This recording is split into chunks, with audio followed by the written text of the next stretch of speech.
ध्वनियाँ मंत्रों और संगीत का मूल है। फिर किन नियमों के आधार पर ध्वनियों से मंत्र और संगीत बनते हैं, आइए जानते हैं। मैं संगीत का विद्यार्थी हूँ। हम विश्वविद्यालयों में संगीत बनाने के नुस्खे और तरीके सीखते हैं। मगर कोई व्यक्ति अंदर से संगीत कैसे सीख सकता है? सद्गुरु, संगीत ध्वनियों की एक सुखद व्यवस्था है। हम संगीत में शब्द जोड़ सकते हैं। इन शब्दों का अर्थ होता है, मगर अर्थ अस्तित्व परक नहीं होते। अर्थों को हम बनाते हैं। उनका बस मनोवैज्ञानिक और सांस्कृतिक महत्व होता है। ध्वनि पैटर्न को ठीक से इस्तेमाल करने पर उसका जबरदस्त असर हो सकता है, क्योंकि भौतिक अस्तित्व मुख्य रूप से स्पंदनों या ध्वनियों का एक जटिल मिश्रण है। उनकी अस्तित्व संबंधी कोई सच्चाई नहीं है, मगर ध्वनि अस्तित्व संबंधी हकीकत हैं। वह ऐसा स्पंदन है जो मौजूद होता है। इन स्पंदनों की हर तरह की व्यवस्था का इंसानी प्रणाली और हमारे माहौल पर अलग अलग तरह का प्रभाव पड़ता है। यह दिखाने के लिए कुछ प्रयोग किए गए कि किस तरह एक खास तरह का संगीत बजाने पर गायें ज्यादा दूध देती हैं। यह सिर्फ उसका एक बेवकूफाना प्रयोग है, मगर वास्तव में यह एक सच्चाई है। ध्वनि पैटर्न को ठीक से इस्तेमाल करने पर उसका जबरदस्त असर हो सकता है, क्योंकि भौतिक अस्तित्व मुख्य रूप से स्पंदनों या ध्वनियों का एक जटिल मिश्रण है। संगीत मंत्रों का संशोधन है। अगर आप ध्वनियों को एक खास पैटर्न में व्यवस्थित करें, तो उसका एक खास असर होता है। इस संस्कृति में हमने बहुत से अलग अलग पैटर्न खोजे और मंत्रों को बनाया। मंत्र ध्वनियों की तकनीकी रूप से सटीक व्यवस्था है, मगर जरूरी नहीं है कि वह सुरुचि की दृष्टि से सुखद हो। मंत्र में सौंदर्य के लिहाज से आनंद के बनिस्पत तकनीकी शुद्धता का महत्व अधिक होता है। भारतीय शास्त्रीय संगीत मंत्रों का एक संशोधन है, जहां सौंदर्यबोध और सुरुचि भी ध्वनियों की तकनीकी व्यवस्था जितने ही अहम होते हैं। भारतीय शास्त्रीय संगीत संगीत का एकमात्र ऐसा रूप है जो एक फार्मूले पर आधारित होता है, जिसका कई अलग अलग क्रमों और मिश्रणों में प्रयोग किया जा सकता है। संगीत के बाकी सभी रूप सिर्फ सुनने में अच्छा लगने के लिए बजाए जाते हैं।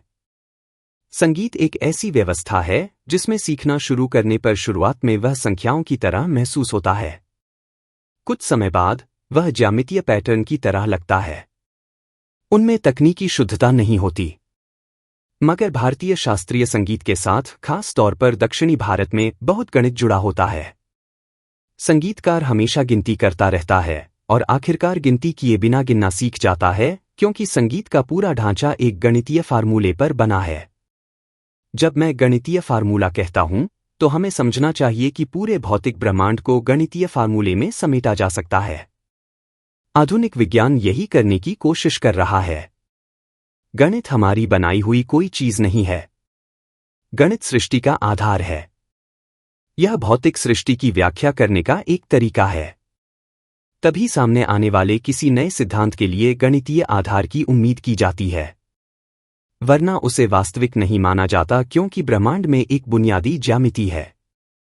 संगीत एक ऐसी व्यवस्था है जिसमें सीखना शुरू करने पर शुरुआत में वह संख्याओं की तरह महसूस होता है। कुछ समय बाद वह ज्यामितीय पैटर्न की तरह लगता है। उसके बाद वह किसी नदी की तरह बहता है, जो इस पर निर्भर करता है कि आपका उस पर कितना अधिकार है। जीवन का संगीत, इसे आप अपने अंदर से कैसे पा सकते हैं? जिसने भी सबसे पहले इस पूरी संगीतमय प्रक्रिया को शुरू किया, उसके पास कोई टेप रिकॉर्डर या सिखाने वाला नहीं था। किसी ने उसे अपने भीतर घटित होने दिया। घटित होने दिया का मतलब है कि अगर आप मौन हो जाएं, मौन से मेरा मतलब सिर्फ आपका मुंह बंद करने से नहीं है। अगर आपके दिमाग में कोई हलचल नहीं होगी, तो आप जीवन का संगीत सुन सकते हैं। इसकी वजह यह है कि इंसानी तंत्र की एक खास बनावट और पैटर्न है। उसमें एक खास ज्यामिति होती है और उससे एक वाइब्रेशन जुड़ा होता है। इसी तरह अगर आप किसी पेड़ को देखें, तो उससे एक खास वाइब्रेशन जुड़ा होता है। अगर आप उस स्पंदन को महसूस कर सकें, तो हम इसे ऋतंभरा प्रज्ञा कहते हैं। ऋतंभरा प्रज्ञा का मतलब है कि आप आकार और ध्वनि के संबंध के प्रति जागरूक हो जाते हैं। अगर आप पेंट करना चाहते हैं, तो आपको एक खाली कैनवास की जरूरत होती है। इसी तरह मौन होने पर ही ध्वनि की संभावना होती है। अगर आप किसी आकार से ध्वनि का बोध कर सकते हैं, तो इस आकार का वर्णन करने के लिए अलग अलग तरीकों से इस ध्वनि का प्रयोग करना सीख जाते हैं और सिर्फ एक ध्वनि का उच्चारण करते हुए इस आकार को छू और महसूस कर सकते हैं। इस ध्वनि की तकनीकी अभिव्यक्ति को मंत्र कहा जाता है।